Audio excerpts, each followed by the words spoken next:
नमस्कार दोस्तों, मैं प्रभात तिवारी और सार्थक क्लासेस में आप सभी लोगों का एक बार फिर से बहुत बहुत स्वागत करता हूं। दोस्तों, एक बार फिर से हम लोग बात करने वाले हैं एमपीपीएससी असिस्टेंट प्रोफेसर के एग्जाम के संदर्भ में। पार्ट 1 ऑलरेडी अपलोड किया जा चुका है। ये पूरी एक सीरीज है, तो अगर पार्ट 1 आपने नहीं देखा है तो इस वीडियो के डिस्क्रिप्शन बॉक्स में आपको पार्ट 1 का लिंक मिल जाएगा। आप उस वीडियो को जरूर देख लें, जिससे कि इस पूरी सीरीज को आप समझ सकें। इस पूरी सीरीज में जैसा आप लोग जानते हैं कि एग्जाम डेट, एग्जाम पैटर्न के साथ ही साथ जीके के सिलेबस और बेस्ट स्ट्रेटजी के विषय में हम लोग बात करने वाले हैं। Exam date, exam calendar MPPSC का दिसंबर में ही आ गया था और आप लोग भी जानते हैं कि सितंबर अक्टूबर में एग्जाम होना है, तो बहुत कम समय है आपके पास। 5 से 6 महीने का टोटल समय है। और आप पैटर्न की अगर बात कर लें तो पैटर्न में आपका जो पेपर होना है उसमें एक नया प्रश्न पत्र जोड़ा गया है जीके का, जिससे संबंधित कोई भी आइडिया अभी आपके पास नहीं है और ना ही तो आपके पास कोई पुराना प्रश्न पत्र है। तो इस बात को ध्यान में रखते हुए ये पूरी मैं सीरीज लेके आया हूँ, जहाँ पर हम जीके पार्ट के पूरे सिलेबस को एक एक न्यूज को हम डिस्कस ही नहीं करेंगे, उससे संबंधित प्रश्न भी लाएंगे और अंत में हमारी स्ट्रेटेजी क्या होनी चाहिए इस कम समय में, जिससे कि बेहतरीन तरीके से हम जीके पार्ट की तैयारी कर सकें। तो ये हमारा उद्देश्य है और निश्चित तौर पर हमें उम्मीद नहीं, पूरा विश्वास है कि इस पूरी सीरीज को देखने के बाद आप काफ़ी बेहतर तरीके से अपने जीके पार्ट की तैयारी कर पाएंगे और निश्चित तौर पर सब्जेक्ट के साथ ही साथ जीके में भी बेहतर करके आप अपनी जो सफलता है वो सुनिश्चित कर पाएंगे। पिछले वीडियो में ये वो पॉइंट थे, सब टॉपिक थे यूनिट फर्स्ट के, जो हम लोगों ने कवर किए हुए थे। ठीक है, ये यूनिट फर्स्ट है और इसके अंतर्गत A to G जो 1, 2 और 3, 4, 5, 6, 7 टोटल 7 टॉपिक इनको हम लोगों ने कवर किया था विद एग्जांपल के साथ में। तो ज़्यादा इस स्लाइड में हम बात नहीं करेंगे, पिछले वीडियो में सारा आपको आज हम बात करने वाले हैं यूनिट 2 की। यूनिट 2 जो कि है मध्य प्रदेश का भूगोल से संबंधित, और इस यूनिट के अंतर्गत 5 सब टॉपिक है। 5 सब टॉपिक कौन कौन से? पहला है मध्य प्रदेश के वन, पर्वत और ऊर्जा, यानी पहले भी जो सब टॉपिक है उसके अंतर्गत 3 अन्य टॉपिक भी है, यानी वन भी पढ़ना, पर्वत भी पढ़ना और नदियां। इन 3 सब टॉपिक को बना के आपको एक सब टॉपिक बना हुआ है। दूसरा पॉइंट है मध्य प्रदेश की जलवायु से संबंधित। तीसरा मध्य प्रदेश के प्राकृतिक एवं खनिज संसाधन, और चौथा है ऊर्जा संसाधन, जिसमें कि दोनों तरह के ऊर्जा संसाधन के विषय में प्रश्न हो सकते हैं, परंपरागत और गैर परंपरागत। और अंत में जो 5वां टॉपिक है वो मध्य प्रदेश की प्रमुख सिंचाई और विद्युत परियोजनाएं। तो यूनिट 2 जो है मध्य प्रदेश के भूगोल से संबंधित है। तो देखिए 5 टॉपिक देखने को यहाँ पर मिल रहे हैं, लेकिन 5 टॉपिक के अंतर्गत भी कुछ सब टॉपिक है। ठीक है, तो जब देखिए आप इसको तैयार करना स्टार्ट करेंगे तो ये उतना आसान नहीं है, लेकिन इतना कठिन भी नहीं। अब अगर यहाँ पर आपकी रणनीति बिल्कुल सही है, देखिए किस तरह भी हम प्रश्न देखेंगे तो देखने की कोशिश करेंगे किस तरह का प्रश्न देखना है। मान लीजिए आप एमपीएससी के थ्रू जो पीसीएस का पेपर होता है उसकी आप जाके तैयारी करने लगे, तो पता लगा कि आप बहुत डीप पढ़ने लगे, आपके पास उतना समय नहीं है। और जो असिस्टेंट प्रोफेसर का एग्जाम होता है, जहाँ पर भी चाहे वो यूपी में हो रहा हो या अन्य स्टेट में हो रहा है, जहाँ पर भी जीके आता है वहाँ जीके में आपको स्पेशलाइजेशन नहीं चाहिए। ठीक है, सामान्य ज्ञान होना चाहिए। तो आपको इस तरीके से पढ़ना है कि आपका काम बेहतरीन तरीके से चल जाए और आपको स्कोरिंग जो है अपने सब्जेक्ट से करनी है। देखिए जैसा आप लोग जानते हैं कि एक जो टीचर होता है उससे एक उम्मीद की जाती है कि आप जिस राज्य में वहाँ की आपको एक सामान्य समझ होनी चाहिए। तो आपको इस जो मध्य प्रदेश का भूगोल है इसका एक्सपर्ट होने की जरूरत नहीं है, लेकिन सामान्य जानकारी आपको होनी चाहिए कि नदी, पर्वत, पहाड़, वहाँ की जलवायु, वहाँ किस तरह के प्राकृतिक और खनिज संसाधन है। ठीक है, ऊर्जा संसाधन संबंधी क्या क्या व्यवस्था है, वहाँ पर कौन कौन से प्रमुख सिंचाई और विद्युत परियोजनाएं हैं, करंट में कौन सी जो परियोजनाएं जो है चर्चा में, इन सबकी एक सामान्य समझ होनी चाहिए। तो इस तरीके से आपको तैयार करना है। तो अब चलिए कुछ प्रश्नों की मदद से इसको हम समझने की कोशिश करते हैं। अगली स्लाइड पर चलते हैं। तो चलिए देख लेते हैं प्रश्न, और सबसे पहले हम देखेंगे दूसरी यूनिट का जो पहला टॉपिक है मध्य प्रदेश के वन, पर्वत और नदियां। एक एक स्लाइड में हम एक एक पॉइंट के प्रश्न लेंगे, जैसे कि पहले स्लाइड में वन के से संबंधित प्रश्न ले रहे हैं, दूसरे में पर्वत और तीसरे में नदियां। तो वन से संबंधित जो प्रश्न हमने कलेक्ट किए, पहला प्रश्न है कि मध्य प्रदेश वन जीव संरक्षण अधिनियम किस वर्ष पारित हुआ था?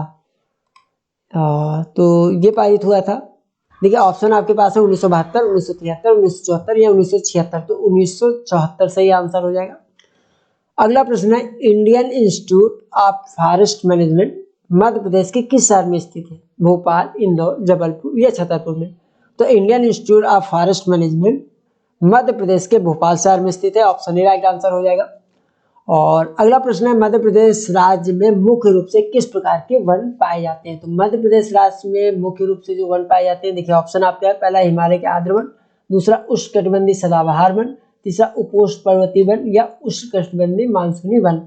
तो मध्य प्रदेश राज्य में मुख्य रूप से उष्णकटिबंधीय मानसूनी वन पाए जाते हैं। ऑप्शन डी राइट आंसर हो जाएगा यहाँ पर।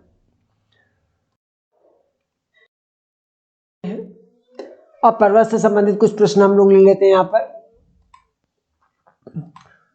अरावली पर्वत श्रृंखला मध्य प्रदेश के किस क्षेत्र में फैली हुई है? मालवा के पठार क्षेत्र में या नर्मदा सोन घाटी क्षेत्र में या बघेलखंड के पठारी क्षेत्र में या बुंदेलखंड के पठारी क्षेत्र में? इसमें जो सही आंसर होगा वो ऑप्शन आपका ए हो जाएगा, मालवा के पठारी क्षेत्र में अरावली पर्वत श्रृंखला फैली हुई है। अगला प्रश्न है, नर्मदा घाटी का विस्तार निम्नलिखित में से किन दो पर्वत श्रृंखलाओं के मध्य हुआ है?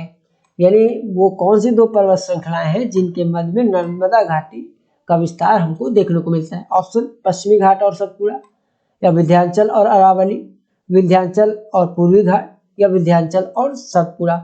तो इसमें सही आंसर होगा ऑप्शन डी, विंध्याचल और सतपुड़ा। विंध्याचल और सतपुड़ा के मध्य में नर्मदा घाटी का विस्तार हमें देखने को मिलता है। ऑप्शन डी राइट आंसर हो जाएगा।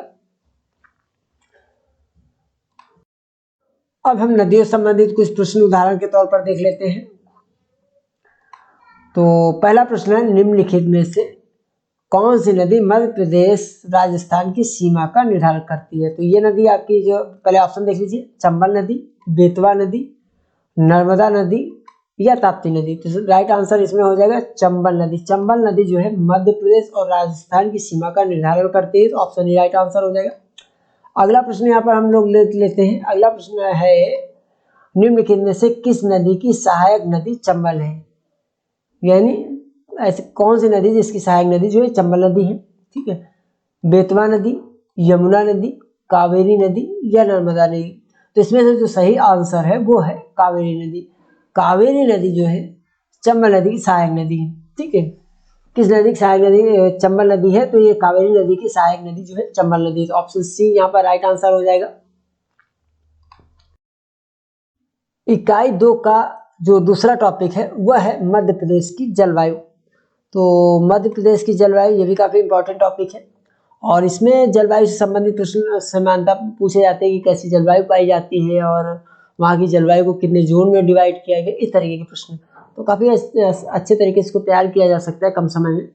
तो कुछ प्रश्न देख लेते हैं। मध्य प्रदेश में मुख्य रूप से किस प्रकार की जलवायु पाई जाती है? उदाहरण है आपके जो ऑप्शन है, सम जलवायु, शुष्क महाद्वीपीय जलवायु, उपरोक्त दोनों प्रकार की जलवायु या समशीतोष्ण मानसूनी जलवायु। तो मध्य प्रदेश में मुख्य रूप से जो है समशीतोष्ण मानसूनी जलवायु पाई जाती है। तो इस तरीके से ऑप्शन डी राइट आंसर हो जाएगा। अब यहाँ पे समझने के लिए देखा जा सकता है कि समशीतोष्ण मानसूनी जलवायु की विशेषताएं क्या होती हैं। ठीक है, और इस तरह की जलवायु में किस तरह के जो वनस्पति है वो किस तरह की वनस्पति जो है देखने को मिलती है। तो यहाँ से क्वेश्चन हमें देखने को मिल सकते हैं, जरूरी नहीं कि सीधे सीधे क्वेश्चन आपको मिले। ठीक है, तो इसके आसपास का भी जो एरिया है वो भी आपको सिंपल रूप से कवर करना है। अगला प्रश्न है, मध्य प्रदेश के किस क्षेत्र में अरब सागर तथा बंगाल खाड़ी में आने वाले 2 प्रकार के मानसून के माध्यम से वर्षा होती है?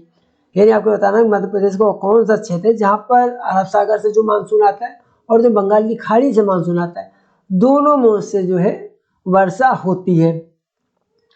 तो ऑप्शन है नर्मदा घाटी क्षेत्र में या विंध्य पर्वतीय क्षेत्र में, मालवा पठारी क्षेत्र में, इनमें से कोई नहीं। तो जो आपका विंध्य पर्वतीय क्षेत्र है, ऑप्शन बी, ये राइट आंसर हो जाएगा। विंध्य पर्वतीय क्षेत्र में अरब सागर और बंगाल खाड़ी दोनों ही प्रकार से जो मानसून आता है उसके द्वारा जो है वर्षा होती है। आगे बढ़ते हैं। अब 2.3 मध्य प्रदेश के प्राकृतिक एवं खनिज संसाधन। देखिए, जो प्राकृतिक और खनिज संसाधन अगर मध्य प्रदेश की बात करें तो आप लोग भी जानते हैं खनिज के रूप में काफी रिच स्टेट है। मध्य प्रदेश। लेकिन जो यहाँ से उत्पादन से संबंधित जो लेटेस्ट डेटा आता है, आपको एग्जाम से पहले उसको अपडेट करके चलना है, क्योंकि जो उत्पादन होता है खरीद का, ठीक है, उसमें पोजीशन चेंज हुआ करती है, ठीक है। कभी मान लीजिए कोयले के उत्पादन में प्रथम स्थान पर रहा तो हो सकता है कभी जो है सेकेंड पोजीशन में आ जाए। तो जो लेटेस्ट डेटा हो वहाँ की राज्य सरकार का, उससे अपडेट करके आपको यहाँ पर पढ़ना काफी जरूरी रहेगा, क्योंकि जो करंट से संबंधित क्वेश्चन आएगा वो यहाँ से पूछा जा सकता है।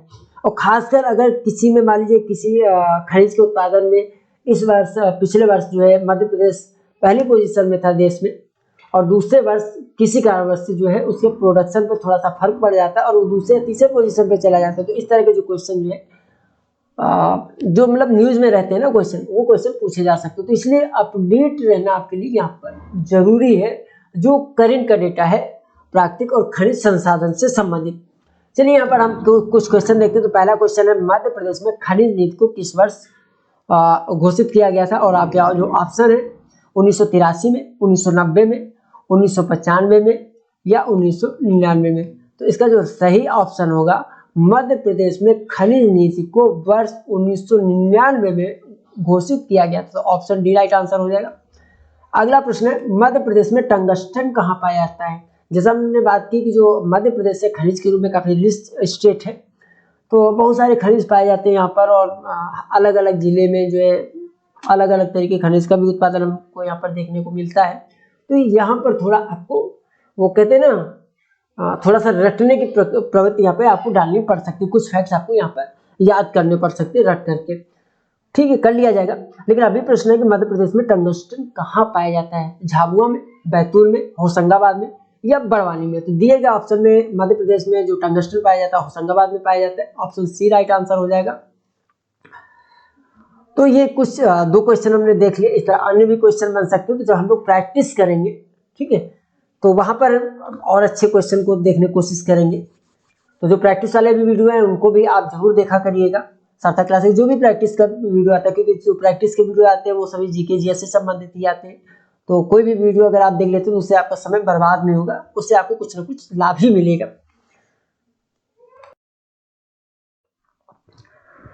इकाई 2 का जो सब टॉपिक 4 है वह ऊर्जा संसाधन से संबंधित है। और ऊर्जा संसाधन कैसे? परंपरागत और गैर परंपरागत। तो यहाँ से क्वेश्चन पूछे जा सकते हैं। क्या क्वेश्चन पूछे जाएंगे उनके भी प्रगति को हम देखेंगे। लेकिन सबसे पहले हम यहाँ पर देख लेते हैं, थोड़ा सा एक नजर डाल लेते हैं कि ये जो परंपरागत और गैर परंपरागत ऊर्जा संसाधन है ये कौन कौन से हैं। एक हल्का सा थोड़ा सा माइंड में रखेंगे तो हमारे लिए आसान रहेगा। तो देखिए, मध्य प्रदेश में मुख्यतः 2 प्रकार के ऊर्जा संसाधन पाए जाते हैं। पहला परंपरागत ऊर्जा स्रोत और दूसरा गैर परंपरागत ऊर्जा स्रोत। परंपरागत ऊर्जा स्रोत क्या है?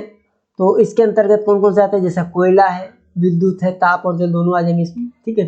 परमाणु ऊर्जा, पेट्रोलियम और प्राकृतिक गैस, ये सारे जो परंपरागत ऊर्जा के स्रोत है। जबकि गैर परंपरागत ऊर्जा स्रोत के अंतर्गत सौर ऊर्जा, भूतापीय ऊर्जा, ज्वारीय ऊर्जा, पवन ऊर्जा, बायोगैस, बायोडीजल इत्यादि को शामिल किया जाता है। तो देखिए, दोनों तरीके से यहाँ पे आपके टॉपिक में दोनों तरीके से क्वेश्चन पूछे जा सकते हैं, ठीक है। इनसे संबंधित जो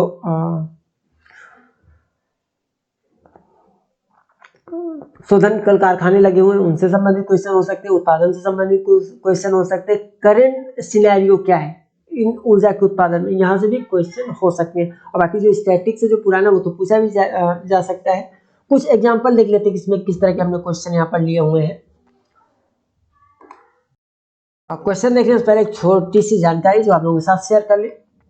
जैसा आप लोग जानते हैं कि जीके का पेपर पहली बार जोड़ा गया है और आपकी तैयारी काफी स्पेसिफिक होनी चाहिए, क्योंकि इससे पहले का कोई पेपर आपके पास उपलब्ध नहीं है, कोई एक्सपीरियंस नहीं किस तरह का प्रश्न पूछे जाएंगे, या कहीं से भी आप तैयारी करते तो वहां से आपको कितनी मदद मिल पाती, ये थोड़ा सोचने वाला प्रश्न है, क्योंकि समय भी आपके पास नहीं है। गलत डायरेक्शन में अगर आप बढ़ते तो हो सकता है कि आपको फायदा होने की बजाय नुकसान हो जाए। तो इसको ध्यान में रखते हुए एक बार फिर से पेड बैच स्टार्ट हो रहा है सार्थक क्लासेस का, जिसके माध्यम से ऑल जो आपकी 5 यूनिट है वो कवर की जाएंगी। ये जो स्टार्टिंग डेट है वो 1 अप्रैल 2023 से बैच हमारा एक्टिव हो रहा है। 5 मंथ के ड्यूरेशन में आपकी ऑल 5 यूनिट्स कवर की जाएंगी with practice set, model paper and to the point PDF note के साथ में। यानी आपको यहाँ पर नोट्स भी मिलेंगे, आपको इधर उधर कहीं भटकने की जरूरत नहीं है।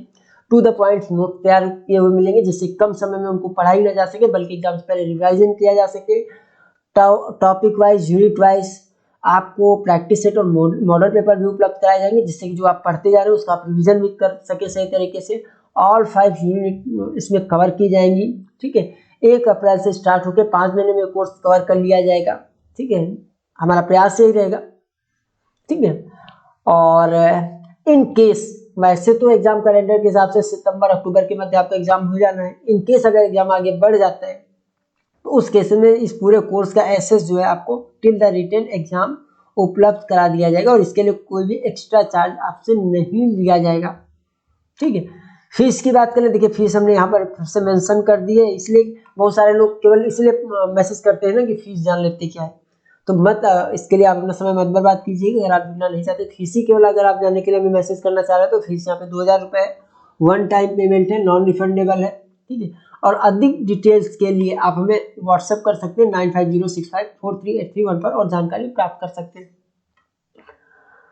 और बाकी ये डिसीजन तो आप ही को लेना है। बस मैं इतना कह सकता हूँ कि आपके लिए गोल्डन अपॉर्चुनिटी इस तैयारी के लिए कम समय में इससे बेहतर प्लेटफॉर्म आपके लिए कोई अन्य नहीं मिल सकता, हमारा ऐसा मानना। और हम भी कोशिश करेंगे कि अन्य एग्जाम की बात, UPSSC एग्जाम की बात, इसमें भी हम बेहतर कर पाए। और सार्थक क्लासेस का तो आप नेचर जानते हैं कि या तो हम एग्जाम हाथ में लेते हैं, अगर लेते हैं तो उसे हम कंप्लीट करते हैं। हमारा आप में से अधिकांश लोग हमसे परिचित होंगे, तो इसमें भी हमारा यही प्रयास रहेगा। चलिए प्रश्न की ओर हम लोग आगे बढ़ते हैं। तो यहाँ पर हमारा जो पहला प्रश्न है, पहला प्रश्न, निम्नलिखित में से कौन सा एक जल विद्युत केंद्र नर्मदा नदी पर स्थित नहीं है। आपको बता रहे हैं जो ये अलग अलग विद्युत केंद्र है, इनमें से कौन सा एक जो है नर्मदा नदी पर स्थित नहीं है। रानी अवंतीबाई जल विद्युत केंद्र, या इंदिरा गांधी जल विद्युत केंद्र, या महेश्वर जल विद्युत केंद्र, या गांधी सागर जल विद्युत केंद्र। देखिए इसमें जो ऊपर के 3 है, रानी अवंतीबाई जल विद्युत केंद्र, इंदिरा गांधी जल विद्युत केंद्र और महेश्वर जल विद्युत केंद्र, ये तीनों ही नर्मदा घाटी पर, नर्मदा नदी पर स्थित है। जबकि जो गांधी सागर जल विद्युत केंद्र है नर्मदा नदी पर स्थित होकर चंबल नदी पर स्थित है। तो ऑप्शन डी यहाँ पे राइट आंसर हो जाएगा। अगला प्रश्न, मध्य प्रदेश के, देखिए अभी थोड़ा पिछले प्रश्न में और टाइम दे लेते हैं। इसमें क्या करना, जो मध्य प्रदेश की नदियां हैं, ठीक है, उन नदियों पर कौन कौन से जल विद्युत केंद्र और कहाँ कहाँ पर बने हुए, कहाँ कहाँ पर बांध बनाए गए, तो एक एक नदी को लेके अगर आप तैयार करेंगे ना, डिस्कस कर लेंगे, तो मुझे लगता है कि आप ज्यादा बेहतर से इसको कर पाएंगे। और इस तरह के जो प्रश्न पूछे जाएंगे तो उनमें आप जो है आपका परफॉर्मेंस भी काफी अच्छा रहेगा। तो खैर जब हम नोट्स कवर करेंगे तो वहाँ पे हमारा प्रयास ये रहेगा कि जितने सरल तरीके से, मतलब पढ़ाई को जितना हम आसान बना के और जितना सिस्टमेटिक ढंग से हो सकेगा उस हिसाब से आगे लेकर बढ़ेंगे। और वीडियो के माध्यम से अगर आप तैयारी करते हैं तो सार्थक क्लासेस के, जैसे आप जानते हैं कि सभी वीडियो फ्री ऑफ कॉस्ट है। आपने अगर चैनल को सब्सक्राइब नहीं किया तो आप कर लीजिएगा, तो आपको वीडियो लगातार मिलते रहेंगे। मध्य प्रदेश में प्रथम बायोगैस संयंत्र कहाँ स्थापित किया गया? तो मध्य प्रदेश में जो प्रथम बायोगैस है कहाँ स्थापित किया गया बताना है। स्थान है आपके ऑप्शन बैतूल, भिवाड़ी और मामटखेड़ा यानी रतलाम, या देवलोध शहडोल। तो मध्य प्रदेश का प्रथम बायोगैस संयंत्र बैतूल में स्थापित किया गया था। ऑप्शन ए राइट आंसर होगा। कब किया गया था कमेंट आप कीजिएगा। देखिए केवल एक ही प्रश्न अगर आपको मिला तो केवल प्रश्न से केवल उस उत्तर ही नहीं याद कर लेना, उसके अगल बगल का भी थोड़ा सा आपको ध्यान में रखना है, ठीक है। अगला प्रश्न है, मध्य प्रदेश का पहला जल विद्युत केंद्र कौन सा है? रानी अवंतीबाई जल विद्युत केंद्र, इंदिरा सागर जल विद्युत केंद्र, महेश्वर जल विद्युत केंद्र, या गांधी सागर जल विद्युत केंद्र। तो मध्य प्रदेश का पहला जल विद्युत केंद्र जो है गांधी सागर जल विद्युत केंद्र है। अगला प्रश्न, निम्नलिखित में कौन सा एक सही सुमेलित नहीं है? रानी अवंतीबाई जल विद्युत केंद्र जबलपुर, इंदिरा सागर जल विद्युत केंद्र खड़वा, महेश्वर जल विद्युत केंद्र खरगोन, या गांधी सागर जल विद्युत केंद्र शहडोल। ठीक है, तो इसमें जो आपका ऑप्शन डी है गांधी सागर जल विद्युत केंद्र शहडोल में न होकर मंदसौर जिले में स्थित है। तो ऑप्शन डी राइट आंसर हो जाएगा। अच्छा, इस स्लाइड को आप थोड़ा सा ध्यान से देखिए, इसमें मैंने जो प्रश्न है वो एक तरीके के ही लिए। क्यों लिए? ऑप्शन देखिएगा, पहले के ऑप्शन आप देख लीजिए, रानी अवंतीबाई, रानी अवंतीबाई, तीसरे क्वेश्चन में, चौथे क्वेश्चन में रानी अवंतीबाई। दूसरा ऑप्शन इंदिरा सागर जल विद्युत केंद्र, क्वेश्चन नंबर 3 में भी इंदिरा सागर जल विद्युत केंद्र और यहाँ पर भी इंदिरा सागर जल विद्युत केंद्र, यानी 3 क्वेश्चन में ऑप्शन सेम है, लेकिन क्वेश्चन हमने यहाँ पर 3 तरीके से बना दिए। ठीक है, कहने का मतलब है कि जैसे मैंने कहा था अभी कि आप अगर तैयार कर रहे हैं तो केवल आपको उत्तर ही याद नहीं कर लेना है, उसके अगल बगल का भी थोड़ी सी आपको जानकारी रखनी। जैसे सिंपल देखिए, एक बात है कि गांधी सागर जल विद्युत केंद्र ये मंदसौर में स्थित है, नर्मदा नदी पे स्थित न होकर कहाँ, चंबल नदी में स्थित है। नर्मदा नदी पे कौन कौन सी स्थित है, रानी अवंतीबाई जल विद्युत केंद्र, इंदिरा गांधी जल विद्युत केंद्र और महेश्वर जल विद्युत केंद्र। तो कई सारे फैक्ट्स आप तैयार कर सकते हैं। और हम जब प्रैक्टिस सेट लेके आएंगे या जो हमारी प्रैक्टिस सीरीज चल रही है सार्थक क्लास में अपलोड हम करते हैं, उसमें भी आप ध्यान दीजिएगा कि व्याख्या लाने का हमारा मकसद यही है कि नोट्स की एक लिमिट होती है, तो प्रैक्टिस के माध्यम से भी नोट्स में जो चीजें छूट गई हैं उनको आप आसानी से कवर कर सके और अपने एग्जाम में बेहतर कर पाए। तो चलिए ठीक है, आगे बढ़ते हैं अगली स्लाइड में। अगला यानी जो यूनिट 2 का लास्ट टॉपिक है वो है मध्य प्रदेश की प्रमुख सिंचाई एवं विद्युत परियोजनाएं। ठीक है, अभी आप पिछली स्लाइड में भी देख रहे थे तो जल विद्युत परियोजना के विषय में हम लोग बात कर रहे थे, नदियों पे जो बने हुए थे, नदियों संबंधी जो बांध वगैरह बने हैं परियोजना, उन पर हमने बात की थी। और पांचवा भी कहीं ना कहीं उसी से मिलता जुलता है। देखिए, जब बांध बनता है तो वहां से नहरें भी निकलती है, तो सिंचाई परियोजनाएं वो हो जाती है, कौन नहर कहाँ से निकल रही। और जब डैम बनता है तो वहां पर विद्युत परियोजनाएं भी लगाई जाती हैं। तो अपने आप में जो नदी वाला पार्ट है उस पर जो परियोजनाएं बनी, जो डैम बने, इनको आपको काफी ध्यानपूर्वक देखना होगा, क्योंकि यहाँ से कहीं से भी क्वेश्चन बन सकते हैं। जैसे यहाँ पर आप देख ले कि हमने यहाँ पर कुछ परियोजनाओं के नाम शामिल कर लिए हैं। ठीक है, कुछ जो बांध प्रमुख बांध परियोजना है जैसे इंदिरा सागर बांध परियोजना, ओंकारेश्वर बांध परियोजना, नर्मदा घाटी परियोजना, तवा परियोजना, सरदार सरोवर बांध परियोजना, मानसरोवर परियोजना, जोबट परियोजना आदि।